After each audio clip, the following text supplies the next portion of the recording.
வணக்கம். சிவபிரகாசம். சார், இன்னைக்கு கரூரில் நடக்கிற விஷயத்தை பார்த்தா நைட்டு தூக்கம் வருமானே தெரியல. தனி ஒரு மனுஷன் நமக்கே எப்படி இருக்குதுன்னா, குடும்பத்தை இழந்தவங்களாம் எப்படி இருக்கு யோசிச்சு பாருங்க.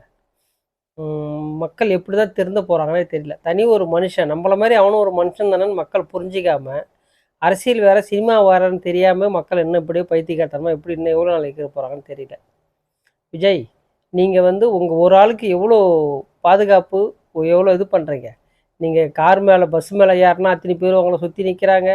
நீங்கள் காரில் வந்தீங்கன்னா உங்களை சுற்றி அவ்வளோ எஸ்கார்டு போடுறீங்க. உங்கள் ஒரு ஆளுக்கு இவ்வளோ பாதுகாப்பு பண்ணிக்கிறீங்களே, உங்களை நம்பி பொதுமக்கள் வராங்களே, அவங்களுக்கு நீங்கள் என்ன பாதுகாப்பு இது வரைக்கும் பண்ணிக்கிறீங்க சொல்லுங்கள் பார்ப்போம். ஒரு டைம் நடந்தது, இவ்வளோ கும்பல் வருது, அப்போ அவங்களுக்கு என்ன பாதுகாப்பு பண்ணணும், அவங்களுக்கு என்ன சேஃப்டி, உங்கள் சேஃப்டி பார்க்குறீங்களே எல்லா விஷயத்துலையும். மக்கள் சேஃப்டி பார்க்கணும்ல, சொல்லுங்கள் பார்ப்போம். உங்களுக்காகவே பைத்தியக்காரத்தனமாக இவ்வளோ தூரம் சுற்றுறாங்க போகிறாங்க வராங்களே, அப்போ அவங்களுக்கான பாதுகாப்பு நீங்கள் என்ன கொடுத்துருக்குறீங்க இப்போ சொல்லுங்கள் பார்ப்போம். சாதாரணமாக அது உங்களுக்கு பிரச்சனை நடந்ததே பயந்து ஓடுறீங்க.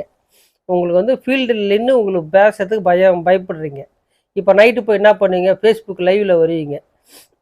போய் இப்போ யாராவது எழுதி கொடுத்தாங்கன்னா அதுக்கு பேசி பதில் சொல்லுவீங்க. ஆனால் நேரடியாக நடக்கிற சம்பவத்துக்கு உங்களுக்கு பதில் சொல்ல தெரியல. ஓகேங்களா? எல்லாத்துக்கும் பயந்து பயந்து பின்னாடி போய் தான் பதில் சொல்கிறீங்களே தவிர, நேரடியாக நடக்கிற சம்பவத்துக்கு அங்கே ஸ்பாட்டில் உங்களுக்கு பதில் கிடையாது எதுக்குமே. ஓகேங்களா? இவ்வளோ பேர் 30 பேர்லேருந்து 40 பேர் செத்துக்கிறதா சொல்கிறாங்க. அட்லீஸ்ட் அங்கேயே உடனே அங்கே என்ன ஏதுன்னு பார்த்து உடனே அங்கே ஒரு பதில் கொடுக்கணும், இல்லை ஏதோ நேரில் பார்க்கணும், ஏதோ ஒன்று பண்ணியிருக்கணும்ல. நீங்கள் வாங்க உங்கள் வீட்டு நைட்டில் வந்து படுத்துனா சரியாக போயிடுங்களே.